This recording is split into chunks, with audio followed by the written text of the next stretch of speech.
Good morning, class 10 students. After 2 days, we meet again, and here I started chapter number 4 of Unit 1, the making of Germany and Italy. In the last term, you learn about the Habsburg and the Frankfurt Parliament and the revolution of the liberals, where you learn about 1848 revolution and a very popular scene creator there. The Frankfurt Parliament decided, and its even elected representative marched in festive procession to take their places in the Frankfurt Parliament. And then Friedrich Wilhelm IV, King of Prussia, rejected to join other monarch to oppose the elected assembly. And you also learn about the political right of women was controversial behind the liberal movement. Later on, women had formed their own political associations and founded newspapers and taken part in political meetings and demonstrations. These were the last topic. So let's start from the chapter number 4, the making of Germany and Italy.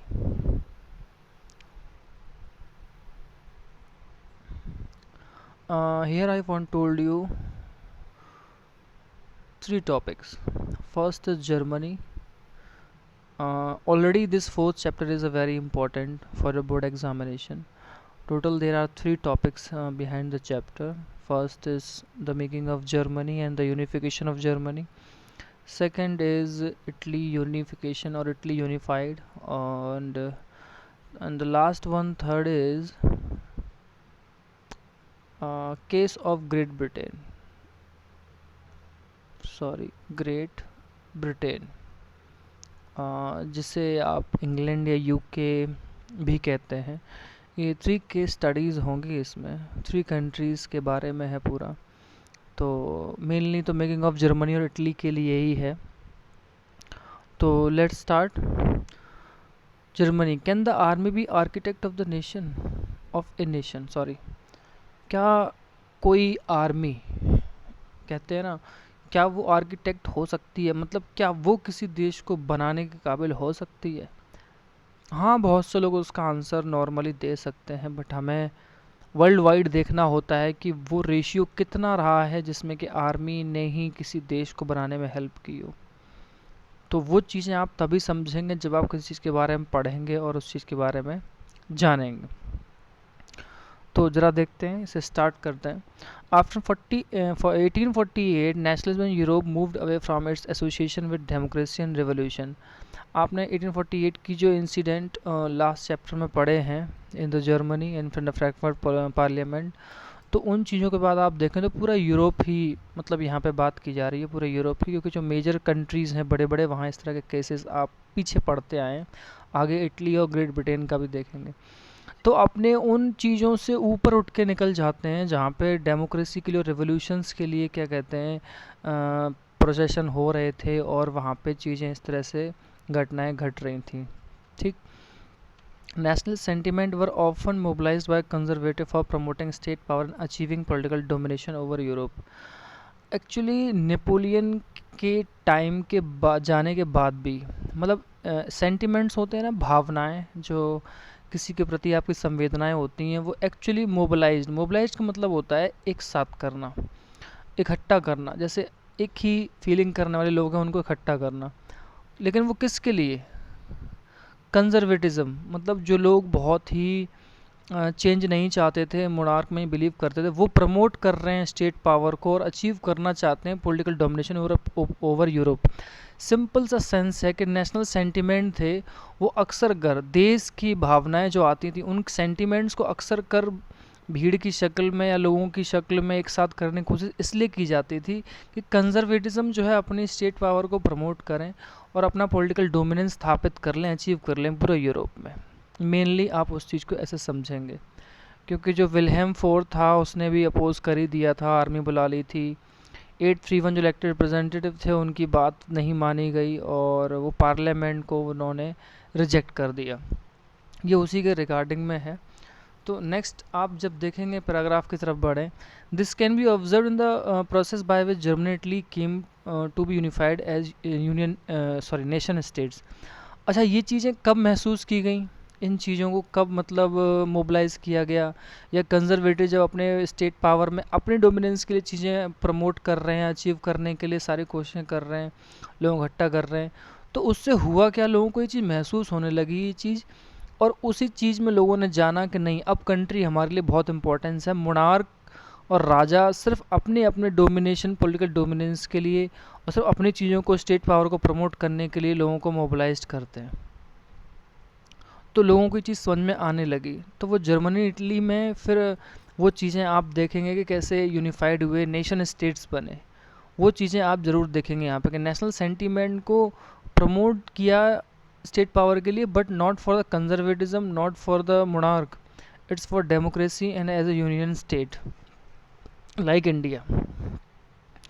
As you have been nationalist feeling were widespread among middle class Germans. आप ये सब लोग, ये चीज़ें शुरुआत से हम लोग पढ़ते हैं कि जो मिडिल क्लास पीपल थे उनमें ही शुरुआत से जो है जो इस तरह की रेवोल्यूशंस की और क्या कहते हैं चेंजेस की जो एक बहुत आम धारणा बनी हुई थी, वो बहुत ज़्यादा फैल चुकी थी, जर्मन्स में भी थी। 1848 में ट्राई भी कर चुके थे to unite the different region of German confederation into a nation state govern by elected parliament. 1848 में वो जर्मन इलेक्टेड पार्लियामेंट के जरिए डिफरेंट रीजन के लोगों को बुला के इस चीज़ की यूनाइट करने की कोशिश भी कर चुके थे वो। This liberal initiative to nation building was however repressed by combined force of monarchy and the military. हालांकि जो ये लिबरल लोगों का जो इनिशिएटिव था, जो शुरुआत की कि हम एक कंट्री बनाएंगे, अपना जर्मनी एक अपना कंट्री होगा, लाइक एज इंडिया। इंडिया के राजा भी तो 1947 में नहीं चाहते थे ना, जम्मू अलग, वो कश्मीर अलग था, Hyderabad, Bhopal, Junagadh, many other state, Travancore, ये आपका जोधपुर, बहुत सारे नहीं मिलना चाहते थे। नेशन बिल्डिंग का उनके लिए कोई सपना नहीं था, वो सिर्फ अपनी राज्य और अपनी गद्दी बचाना चाहते थे। तो वो चीज़ क्या हुई, दबा दी गई। कहाँ पे, उस टाइम जर्मनी में कंबाइंड फोर्सेस थी मोनार्क राजाओं की, और जो मिलिट्री थी सपोर्ट कर रही थी लार्ज लैंड ऑनर को, जिनको जंकर्स बोलते थे। एक्चुअली जंकर्स क्या है बेटा, लार्ज लैंड ऑनर्स। ये वर्ड जो होते हैं ना, इन पे आप प्लीज़ थोड़ा सा ध्यान रखें। लार्ज लैंड ऑनर्स को जंकर्स बोलते हैं, ठीक है। तो ऐसे ही जैसे अपने यहाँ बड़े बड़े जमींदार हुआ करते थे, ठीक है, वो प्रशिया के। और ये चीज़ आप देखेंगे कि जो मिलिट्री थी वो, और जो राजशाही थी प्रशिया, जो उस टाइम में किंगडम हुआ करता था, उनकी पूरी ताकत से जरिए उस इलेक्टेड जो पार्लियामेंट थी उसको वहाँ पे दबा दिया गया। मतलब एकदम उसको ये वर्ड आया था ना, आपने इसको देखा भी था, रिप्रेस्ड, उस चीज़ को दबा दिया गया। Okay, from then on the Prussia took on the leadership of the movement for national unification. लेकिन फिर उसी के बाद आप देखते हैं कि रशिया ने एक लीडरशिप निभाई और एक मूवमेंट चलाया कि नेशनल यूनिफिकेशन मतलब हो, क्योंकि उसमें से जो लिबरल लोग थे इनिशिएटिव कर रहे थे, जो मिडिल क्लास थे, वो तो सारे लोग चाहते थे ना। It's chief minister auto von Bismarck was the architect of this process. इस पर्सन का नेम काफ़ी आएगा, तो आप इस चीज़ को यहाँ से नोटिस करना शुरू करें कि प्रशा का एक चीफ मिनिस्टर था जिसका नाम ऑटो वन बिस्मार्क था। वो असल में इस पूरी प्रोसेस को कैरिड आउट कर रहा था with the help of Russian army and bureaucracy. Bureaucracy जो वहाँ के अधिकारी थे वो, और रशियन आर्मी की वजह से, क्योंकि कोई चीज़ लगातार जिस तरह से आप उसके अगेंस्ट जाके प्रोसेस करेंगे और आप उनके खिलाफ रिवोल्यूशन करेंगे, तो कहीं ना कहीं ज़्यादा से मैक्सिमम लोग हैं आपसे जुड़ते चले जाते हैं। जो चीज़ 1848 में हो चुकी थी, एक कन्फर्मेशन हुआ था इलेक्टेड पार्लियामेंट का, तो उसके बाद जो इनिशिएटिव लगातार हो रहे थे, तो उससे लोगों को पता चल गया था कि जो फोर्स हैं, या राजा की सोच है, या मिलिट्री है, या ये जंकर्स हैं, ये किस तरह की सोच रखते हैं हमारे कंट्री के लिए, हम लोगों के लिए, क्योंकि नेशन बिल्ड तो हम लोग चाहते हैं। तो उसी मतलब क्या कहते हैं, प्रशिया का एक चीफ मिनिस्टर है ऑटो वन बिस्मार्क, जो इस प्रोसेस में सबसे आगे है, और वो हेल्प ले रहा है प्रशियन आर्मी की और ब्यूरोक्रेसी की। और उसके बाद क्या होता है, 3 वॉर्स ओवर 7 ईयर्स। ये चीज़ इम्पोर्टेंट है यहाँ से, क्योंकि जर्मनी यूनिफिकेशन का बेटा यहाँ से क्वेश्चन आता है, ठीक है, जर्मनी यूनिफिकेशन का। तो वो चीज़ आप यहाँ से स्टार्ट करेंगे समझना भी और लिखना भी, अगर आपको जब लिखना है तो। एक्चुअली कौन था chief architecture, Ottoman Bismarck chief minister था, उसने हेल्प ली थी उसके साथ प्रशियन आर्मी और ब्यूरोक्रेसी की। 7 ईयर्स में 3 वॉर्स लड़े गए, किस किस के साथ? ऑस्ट्रिया के साथ, डेनमार्क के साथ, फ्रांस के साथ। Ended in Prussian victory and complete the process of unification. और प्रशिया जो कि ऑटोमन विस्मार्क है, उसकी मिलिट्री है और ब्यूरोक्रेसी है, इन सब की हेल्प से उन्होंने प्रशिया को जिताया और एक्चुअल में यूनिफिकेशन का प्रोसेस कंप्लीट हुई। क्योंकि ऑस्ट्रिया, डेनमार्क और फ्रांस उनके एरिए में या वो लोग का जहाँ पे डोमिनेंस था या अपनी मुराद के अकॉर्डिंग अपने राजाओं का, अपने लोगों का जहाँ पे शासन चला रखा था, वो सब वहाँ पे लड़ाई के जरिए ख़त्म किया। 3 वॉर हुए 7 ईयर्स में वहाँ पे। तो और उन्होंने अपना पूरा यूनिफिकेशन कंप्लीट किया। ठीक वैसे जैसे सरदार वल्लभ भाई पटेल ने जूनागढ़ को, हैदराबाद को और कश्मीर को इंडिया में मिलाया। ये आज़ादी के 15 अगस्त 1947 के बाद भी ये प्रोसेस चलती रही 1 डेढ़ साल तक। त्रावणकोर से लेके बहुत सारी रियासतें इंडिया में मिला ली गई। ये ठीक वैसे ही वहाँ हो रहा था, वहाँ पहले हुआ, हमारे यहाँ बाद में हुआ। Victory and completed the process of unification. In January 1871, the Prussian King William I was proclaimed German Emperor in the ceremony held at Versailles. देखा आपने, जर्मन एम्परर की तरह किसको एक सेरेमनी में वर्साइल्स में जो ही किसको मान लिया गया? ये आपका बेटा नेम आएगा ये बार बार, विलियम फर्स्ट, ये प्रशियन किंग है उस टाइम। ऑटोमन विस्मार्क वहाँ का चीफ मिनिस्टर था, he was the main architect of the unification of Germany. और 1871 में वो एक लंबी लड़ाई के बाद विलियम फर्स्ट को ग्रे जो पूरा जर्मन एम्परर था उसको वहाँ बना दिया। यानी जर्मन जो नेम अब आया है, अब आप देख रहे हैं कि सेंटिमेंट जो होंगे वो नेशनल के नाम पे ही होंगे। कंजर्वेटिज्म ऑर्डर को हटा के अब थोड़ा सा लिबरल जो सेंटिमेंट्स हैं उनको जगह दी जाएगी और नेशन स्टेट का जो सपना है उसे पूरा किया जाएगा। तो ये चीज़ें आप देख रहे हैं कि वो सेरेमनी हुई और उसको वहाँ पे ताजपोशी की गई। ये डायग्राम देख सकते हैं आप, काफ़ी खूबसूरत है और मिरर इमेज है। यहाँ पे लिखा है the proclamation of the German empire in the hall of mirror at Versailles. ये हॉल ऑफ मिरर्स बेटा एक पैलेस का नाम है वर्साइल्स में, ठीक है। ये लिखा भी है, ये किसने कंप्लीट किया, आर्टिस्ट कौन था, किसको दिया गया, ये सब लिखा है यहाँ पे। Okay. On the bitterly cold morning of 18 January 1871, an assembly comprising the princes of the German states, आपको याद है जर्मन नेपोलियन के टाइम से जर्मन जो पूरा मतलब जब यूनिफिकेशन नहीं हुआ था तो उससे पहले 39 स्टेट्स आते थे जर्मन मतलब एक जो क्या बोलते हैं उसे टेरिटरी के अंदर। तो 39 स्टेट्स को मिलाने के बाद पूरा यूनिफिकेशन हुआ है। तो आप देख रहे हैं वो अलग अलग 39 स्टेट्स के वो सारे प्रिंसेस आ रहे हैं, जर्मन स्टेट्स के रिप्रेजेंटेटिव आ रहे हैं, आर्मी के इंपॉर्टेंट प्रेसिडेंट मिनिस्टर्स आ रहे हैं, जैसे चीफ मिनिस्टर ऑटोमन विस्मार्क भी है। वो गैदर्ड होते हैं एक hall of mirrors in the palace of Versailles. ये एक अनहीटेड इसलिए इस्तेमाल किया है क्योंकि वहाँ सर्दी वाला ही माहौल था और इसलिए उसको यूज़ किया है, बहुत ठंड वाला माहौल उस चीज़ के लिए। शीत महल बोलते हैं उसको वहाँ पे हिंदी में। तो हॉल ऑफ मिरर्स एक पैलेस है वर्साइल्स में, वहाँ पे ये सब गैदर्ड होते हैं to proclaim the new German empire headed by yes Kaiser William first of Prussia. तो एक अगेन 18 जनवरी 1871 को सारे लोग इकट्ठे होते हैं। पहले तो विलियम फर्स्ट को बना ही दिया था, वो विलियम फर्स्ट वही है जो ये पूरा एक नाम है, वहाँ काइजर नहीं लगा था, यहाँ उसको लगा दिया है। तो मतलब एक पूरा एक कहते हैं ना एक राज्याभिषेक होना, वो मतलब उस तरह का प्रोजेक्शन वहाँ हो रहा था हॉल ऑफ मिरर्स में वर्साइल्स में। तो वहाँ प्रोक्लेम मतलब पूरी घोषणा कर दी गई साफ साफ तौर पे उनको। घोषणा करने के बाद कहा गया कि जर्मन एम्पायर जो है उसके जो हेड होंगे वो काइजर विलियम फर्स्ट होंगे, जो कि प्रशिया के कौन थे, राजा थे। यानी कहने का मतलब प्रशिया अब एक किंगडम की तरह नहीं रहेगा क्योंकि अब जर्मनी का यूनिफिकेशन हो चुका है। जैसे पहले इंडिया को ब्रिटिश इंडिया बोलते थे, लेकिन जब इंडिया यूनाइट हो गया तो उसको इंडिया कहा गया, ठीक वैसे ही। ये जो नेम्स हैं ये आपके लिए इम्पोर्टेंट हैं, आपको उन पे थोड़ा सा ध्यान रखना है। The nation building process in Germany had demonstrated the dominance of present state power. जब जर्मनी बना तो सबसे ज़्यादा लोग संख्या में कौन थे, प्रशियन स्टेट्स का डोमिनेंस था, उनकी पावर का डोमिनेंस था, क्योंकि आपको मालूम है प्रशियन जो किंग था काइजर विलियम फर्स्ट वही बना, चीफ मिनिस्टर ऑटोमन बिस्मार्क वो भी था। तो the new state place the strong emphasise on modernising the currency, banking, leader and judicial system in the Germany. ये वो चेंजेस हैं जो जर्मनी में यूनिफिकेशन के बाद लाए गए, यानी कि इससे पहले ये सब चीज़ें नहीं थी।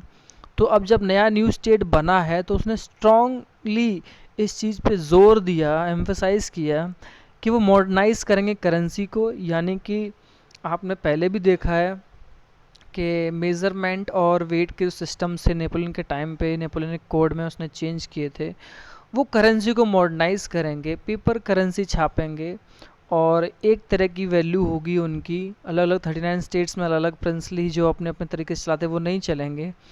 बैंकिंग सिस्टम को मजबूत बनाएंगे, जो मॉडर्न टाइम में इंग्लैंड में और फ्रांस में हो रहा था उसको डेवलप करेंगे। लीगल जुडिशरी सिस्टम बनाएंगे जो कि सही होगा, राजा के हिसाब से चीज़ें नहीं होंगी। अब पूरा एक जुडिशरी सिस्टम की बात होने लगी है अलग से, यानी कि सिंपल सी बात है डेमोक्रेटिक स्टेट्स की, वहाँ पे वो लोग प्रोसेस बढ़ा रहे हैं आगे। आगे देखिए, Prussian measures and practice of often became a model for the rest of the Germany.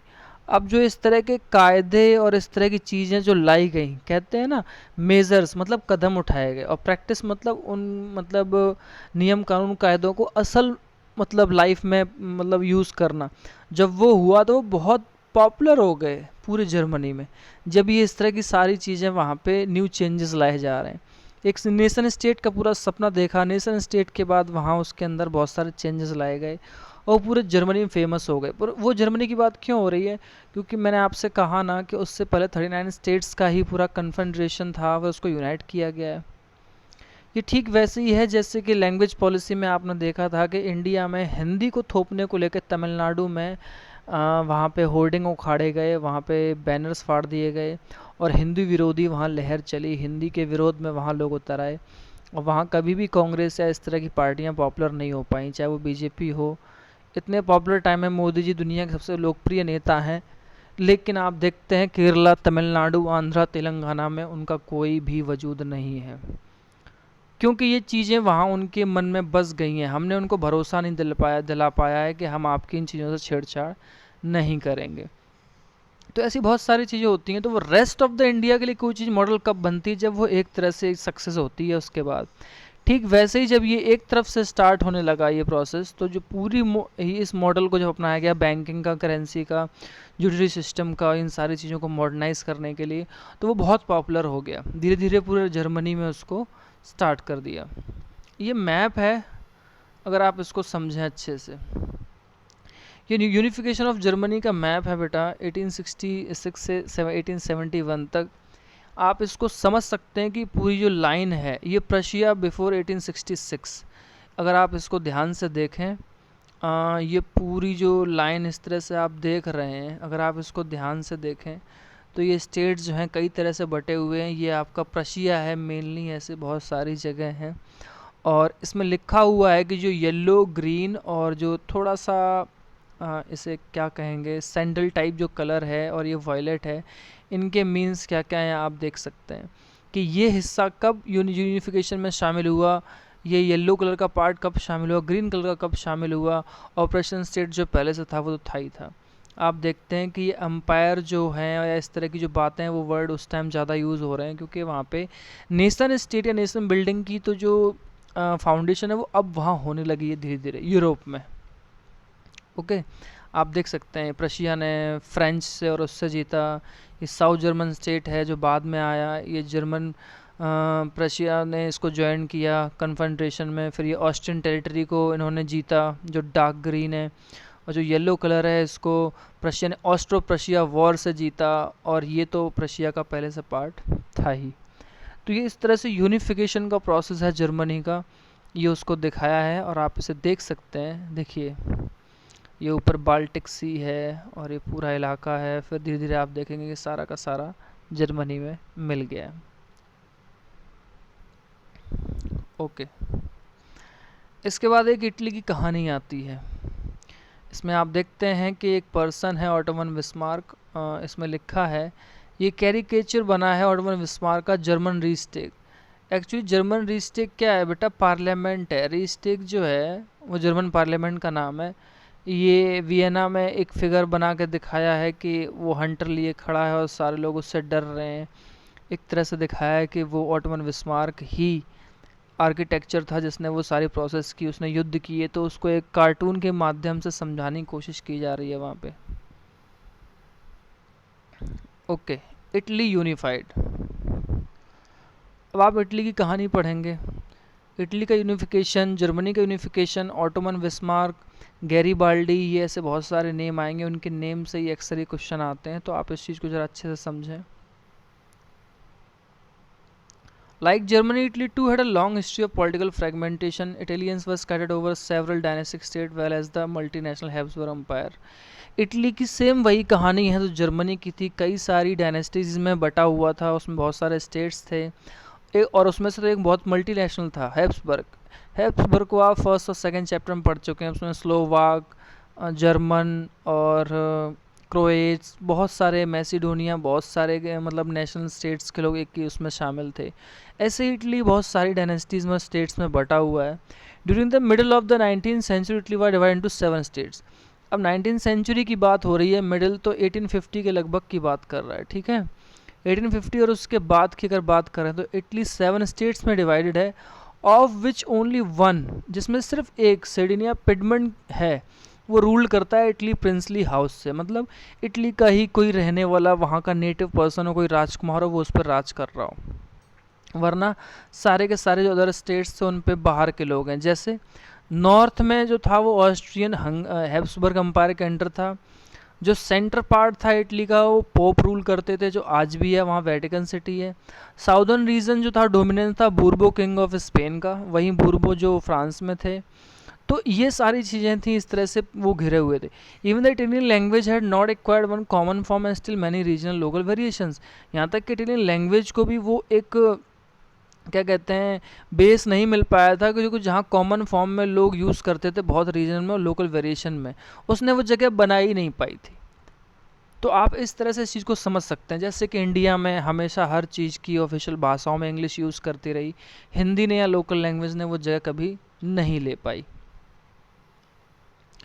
Yes, during the 1830s, Giuseppe Mazzini had sought to put together a coherent program for a unitary Italian Republic. आप Mazzini को पहले पढ़ चुके हैं, वो बहुत revolutionary person था और वो यूनिटरी या इटालियन रिपब्लिक के लिए बहुत पहले से काम करता, सीक्रेट सोसाइटीज़ इस्टेब्लिश कर ही रहा था और यंग रेवोल्यूशनरीज में से एक था, तो ये उसी के टाइम का दौर है। He had also formed a secret society called young Italy for dissemination of his goals. अपने गोल्स को पूरा करने के लिए, अब उस तक अचीव करने के लिए यंग इटली नाम की एक सोसाइटी भी बनाई थी, यंग यूरोप भी बनाया था उसने। The failure of revolutionary uprising both in 1831 and 1848 means that the mantle now fell on Sardinia Piedmont under its ruler King Victor Emmanuel II to unify the Italian states through war. आपको याद होगा 1848 में German state से लेके और जगह जो failure हुआ रेवोल्यूशनरी का, और 1831 में भी इटली और उसके आसपास ये जो रेवोल्यूशनरी पर्सन थे इनके जरिए जो इस तरह से फेल हुआ, तो वहाँ से एक चीज़ हुई। अब क्या हुआ, उस चीज़ को लाया गया पर्डिनिया सेडमेंट में। क्या कि जो वहाँ का रूलर था किंग विक्टर इमैनुअल सेकेंड, वो सेडमेंटिया पिडमंट को अपने कंट्रोल में लेने के बाद यूनिफिकेशन जो इटली की मतलब शुरू होती है वॉर के जरिए, कि अब इटालियन स्टेट्स को वो हर जगह से मिलाएगा, चाहे वो बूर्बो हों, चाहे वो ऑस्ट्रियन हैब्सबर्ग में मिले हों या फिर ऑस्ट्रो हंगरी में मिले हों, अब उन सबको यूनाइट करके वो है अब एक यूनिफिकेशन स्टेट्स बनाएगा। तो ये सर्डिनिया पिडमंट से स्टार्ट इसलिए होता है क्योंकि सिर्फ अकेला वही स्टेट ऐसा था जहाँ पे इटालियन प्रिंस जो है राज कर रहा था। In the eyes of the ruling elites of this region, अब जो बहुत एलिट ग्रुप के लोग हैं और वो रूल कर रहे हैं उस पूरे इलाके में, unified Italy offered them the possibility of economic development and political dominance. उन लोग को लगा कि इटली ना हमें इकोनॉमिक डेवलपमेंट और पॉलिटिकल डोमिनेंस के लिए ऑफर कर रहा है, मतलब हमारा राज बना रहना चाहिए। कहा है ना ruling elite of this region, north south west central, जहाँ जहाँ जो स्टेट्स थे उनके लिए। तो ये चीज़ें उन लोग के अंदर भी थी जो कि इटली के ही थे, बट वो बहुत कम नंबर्स में थे। उनको भी लगा कि जो विक्टर मैनुअल कर रहा है ना, तो हम कहीं ना कहीं इसको अपनी तरह से देखें तो हमें लगता है कि ये हमारे लिए पॉसिबिलिटी है कि हम अपने इकोनॉमिक डेवलपमेंट को बढ़ावा दें और अपना पॉलिटिकल डोमिनेंस भी बना के रखें वहाँ पे। यस, अब आपको नाम मिलेगा यहाँ से, chief minister Cavour, who led the movement to unify the region of Italy was neither revolutionary nor a democrat. अब कैवूर का नाम आप पाएंगे, चीफ मिनिस्टर था ये वहाँ पे उस टाइम, वो इस मूवमेंट को आगे बढ़ा रहा है और रीजन्स को यूनाइट करने के लिए कोशिश कर रहा है। ना तो वो कोई क्रांतिकारी था, ना ही वो कोई डेमोक्रेट था, आप इस चीज़ को ध्यान रखें। तो कौन होगा? मे बी वो मोनार्क हो, मे बी वो एक कमांडर हो। Yes, like many others wealthy and educated member of the Italian elite, he spoke French much better than did Italian. जैसे कि अदर बहुत ही पैसे वाले एजुकेटेड मेंबर थे इटालियन एलीट में, मतलब जो पढ़ा लिखा ग्रुप था उसमें, वो हमेशा फ्रेंच बोलता था बहुत अच्छे से, जबकि इटालियन नहीं बोल पाता था।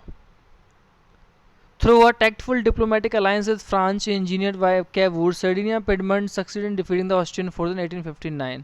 अब उसने अपना एक डिप्लोमेटिक कहते हैं ना कूटनीतिक तरीके से फ़ायदा देने वाली चीज़ें, फ्रांस के साथ एक अलायंस किया, गठबंधन बनाया, और कैवूर ने फिर एक योजना बनाई, इंजीनियर्ड मतलब योजना बनाई कि सर्डिनिया पिडमंट को जीत लिया ऑस्ट्रियन फोर्स को हरा के 1859 में। ये उसकी पहली जीत थी, इससे वो बहुत खुश हुआ और उसने इस सिस्टम को आगे बढ़ाया। Apart from regular troops, a large number of armed volunteer under the leadership of Giuseppe Garibaldi joined the fray. अब इस पूरे हिस्से को और इस पूरे कहते हैं फ्रे वैसे यूज़ किया है किसी एक्शन प्लान में ज्वाइन करने के लिए। तो गेसिपी एक गैरिबाल्डी है, कैवूर और गैरिबाल्डी दोनों का ही नाम आएगा। तो एक बहुत बड़ी आर्मी वॉलंटियर कहते हैं ना, आर्म वॉलंटियर भी ज़रूरी होते हैं वॉर के लिए, तो उसके अकॉर्डिंग गैरिबाल्डी ने भी कैवूर का साथ दिया और इस चीज़ में लीडरशिप बनते हुए वो आगे बढ़ा। 1860 they marched into South Italy and the kingdom of the two Sicilies and succeeded in winning the support of local peasants in order to drive out the Spanish Bourbon kings। बेटा ये Sicily जो नाम आएगा ना, Sicily आज भी एक island है वहाँ पे और एक जगह है। तो ये साउथ की बात हो रही है, इटली के साउथ की तरफ जो टू सिसली का किंगडम है उसको वो जीत लेते हैं लोकल पीजेंट्स की सहायता से, और वो वहाँ पे स्पेनिश रूलर्स को वहाँ से भगा देते हैं जो बूर्बो डायनेस्टी के थे। और 1861 में विक्टर इमैनुअल सेकंड ने प्रोक्लेम किया यूनाइटेड इटली को। तो इस तरह से ये पूरी कहानी जो है आप समझते हैं कि कैवूर और गैरिबाल्डी कितने इंपॉर्टेंट थे, और विक्टर इमैनुअल को राजा घोषित कर दिया यूनिफाइड इटली का। However, much of the Italian population among whom rates of illiteracy were very high। 1861 की बात हो रही है जब हमारे यहाँ फर्स्ट फ्रीडम स्ट्रगल हो चुका था। इटली में भी पॉपुलेशन जो है वो ज़्यादातर पढ़ी लिखी नहीं है और remain blissfully unaware of liberal nationalist ideology, ना तो उसे देश की आइडियोलॉजी या इस तरह की लिबरल चीज़ों की भाषा में ज्ञान है, ना वो जानते ही नहीं हैं। आगे की चीज़ तो बहुत अलग बात है कि वो हिस्सा लें। The peasant masses who had supported Garibaldi in Southern Italy had never heard of Italia। अब जब इटालिया की बात आई, मतलब इटालियन भाषा के नाम पे बात आई कि इटालिया एक पूरा एक स्टेट बनेगा, तो गैरिबाल्डी का जब सपोर्ट किया वहाँ पे पीसेंट्स ने, वहाँ भीड़ थी उन लोगों की साउदर्न इटली में, आपने पीछे ऊपर देखा था कि लोकल इनका सिसलीज में उन्हें सपोर्ट मिला। तो उन्होंने इससे पहले इस चीज़ को नहीं सुना था, उन्हें ये लगता था ला तालिया जो है विक्टर इमैनुअल की वाइफ है, मतलब ला तालिया, क्योंकि फ्रेंच बोलते थे ना वो लोग, ये सारे लोग एलीट पर्सन थे, तो ला तेलिया बोलते थे, तो इटालिया और ला तेलिया एक तरह से यूज़ करते थे वो वर्ड्स। तो किसानों को लगता था कि जो इटालिया है ना वो ला तेलिया है और विक्टर इमैनुअल की वाइफ है, उसके लिए हम लड़ाई कर रहे हैं। तो इस कदर वहाँ पे लिटरेसी थी। ये यूनिफिकेशन बेटा इटली का है, अगर आप उसको दो मैप के ज़रिए समझने की कोशिश करें। देख लीजिए, ये किंगडम टू सिसलीज का है साउथ में, ये पेपल स्टेट है सैन मारिनो, ये सेंट्रल का है, ये मोडेना और टस्केनी है, ये मोनाको है, और ये लोम्बार्डी है, ये वेनेटिया है। और आप देखेंगे कि ईयर वाइज ईयर ये पूरा इटली यूनिफाइड हो जाता है। तो इधर जो ऑस्ट्रियन एम्पायर वाला हिस्सा था वो ऑस्ट्रिया अलग कर देते हैं, और इधर हिप्सबर्ग का अदर जो एम्पायर था उसको अलग कर देते हैं। तो इटली अपना यूनिफाइड होकर फिर इस तरह की शेप में आ जाता है। देख सकते हैं आप लोग, ये सारी चीज़ देख सकते हैं, ये भी अंडर आ गया। ठीक है, तो ये इटली यूनिफिकेशन होने के बाद इस तरह के वहाँ पे सीन है। जो ये लास्ट केस है the strange case of Britain, ये आप कल की क्लास में पढ़ेंगे, क्योंकि ये थोड़ा सा अलग है और एक दिन के लिए 2 टॉपिक काफ़ी हैं। तो सबसे मोर इम्पॉर्टेंट क्वेश्चन है बेटा वो इटली और जर्मनी के यूनिफिकेशन से आते हैं। द रोल ऑफ गैरिबाल्डी आता है, रोल ऑफ ऑटोमन बिस्मार्क आता है। इस तरह से क्वेश्चन घुमा घुमा के कई बार आता है। प्रोसेस पूछ ली जाती है, right the process of Italy unification, right the process of German unification. तो जर्मनी में जो 7 ईयर्स का वॉर हुआ था वो वहाँ से क्वेश्चन रेज होता है। इटली में जो गैरिबाल्डी और कैवूर ने क्या कहते हैं एक वॉर प्रोसेस चलाया, साउथ से लेकर स्टार्ट किया, पिडमंट सर्डिनिया से स्टार्ट किया, वो पूरा प्रोसेस पूछते हैं step by step. 3 marks 5 marks में वो आपको पॉइंट्स के अकॉर्डिंग उस तरह से लिखना होता है। छोटे छोटे पैराग्राफ हैं, बहुत अच्छे हैं। रोल ऑफ गैरिबाल्डी कैवूर पूछ लिया जाता है, रोल ऑफ ऑटोमन बिस्मार्क पूछ लिया जाता है। तो वो क्वेश्चन है तो एक ही तरह से, बट उनका रोल की तरह एज अ पर्सन जब पूछता है तो आपको उसमें उसकी 2 अचीवमेंट ऐड करने होते हैं। तो ये थी आज की क्लास की समरी। नेक्स्ट जो केस है वो आपका कल होगा। अच्छा, एक चीज़ मैं आपको इम्पोर्टेंट ये बताना चाह रहा था, आप ध्यान से सुने। मैं जो भी आपको होमवर्क दे रहा हूँ वो उन सब लोगों को करना जिन्होंने आज तक नहीं किया है, डिडंट डू टिल डेट। जिन्होंने आज तक कुछ भी नहीं किया उनको वो होमवर्क करना ही करना है। जिनका हो चुका है वो ना करें। आप ध्यान दें, जिनका अगर वो मतलब PDF फाइल से या बाद के नोट से होमवर्क कंप्लीट है किसी भी चैप्टर का तो वो ना करें। लेकिन अगर न्यू क्वेश्चन आते हैं तो न्यू क्वेश्चन तो बेटा सबको करना है। जिन्होंने नहीं किया उनको भी करने हैं और जिन्होंने किया उनको भी करने हैं, क्योंकि न्यू क्वेश्चंस तो हमने आपको खुद बना के दिए हैं। आप शायद मेरी बात अच्छे से समझ रहे होंगे कि जो न्यू क्वेश्चंस होंगे, जो भी मैं होमवर्क देता हूँ वो सबको करने हैं। All have to do it. ठीक, जो न्यू क्वेश्चन है वो सबको ही करने हैं। और जो मैं होमवर्क दे रहा हूँ उसमें कई सारे क्वेश्चन ऐसे होंगे जो बहुत सारे बच्चों ने कर लिए होंगे, क्योंकि ये पीछे से दोबारा से मैं कई चीज़ें रिवाइज कराने के बाद पढ़ा रहा हूँ। तो जिन्होंने कर लिया है बेटा वो ना करें, जिन्होंने कुछ भी नहीं किया उनको सारा का सारा ही वर्क करना है। ऑल क्वेश्चन आंसर्स, ठीक है, ऑल क्वेश्चन आंसर्स आपको करने हैं। ठीक, और जो न्यू है वो सबको करने हैं। 3 बातें मैंने बोली हैं, मैं फिर से बोल रहा हूँ। जो न्यू क्वेश्चन है वो सबको ही करने हैं, और जो क्वेश्चन सेम हैं कई बार दोबारा आ जाते हैं वो स्टूडेंट ना करें जिन्होंका कहीं ना कहीं वो रिटन वर्क कंप्लीट है। लेकिन जिनका कुछ भी कंप्लीट नहीं है उनको सारा वर्क करना है, चाहे न्यू क्वेश्चन आंसर्स हों चाहे ये सारे क्वेश्चन आंसर जो मैं दे रहा हूँ वो। आप प्लीज़ इस चीज़ को ज़रा ध्यान रखें। Okay, thank you class, have a nice day.